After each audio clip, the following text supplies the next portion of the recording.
Airbus was formed as a consortium in 1970 by French and German aerospace firms, later joined by Spanish and British companies to fill a market niche for short to medium-range, high-capacity jetliners and to compete with long-established American manufacturers.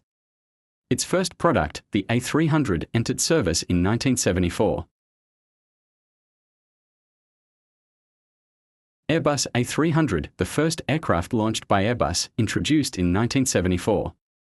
The Airbus A300 was to be the first aircraft to be developed, manufactured and marketed by Airbus. By early 1967 the A300 label began to be applied to a proposed 320-seat, twin-engined airliner.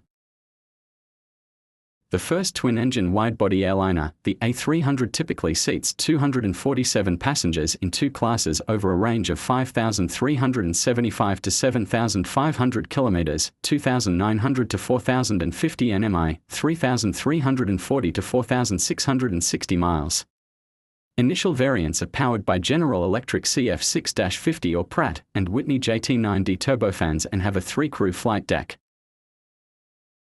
The improved A300-600 has a two-crew cockpit and updated CF6-80C2 or PW4000 engines. It made its first flight on the 8th of July, 1983 and entered service later that year.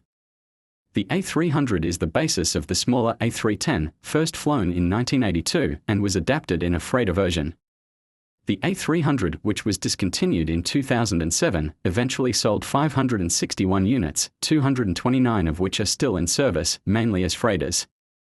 Zero-gravity, parabolic flights let astronauts achieve weightlessness without going into space. The average hourly rental rate of the Airbus A300-600F is around $22,300 per hour. The average purchase price of a pre-owned Airbus A300-600F is $4 million. So in total Roger Bataille made a total of €23 billion from the A300 alone.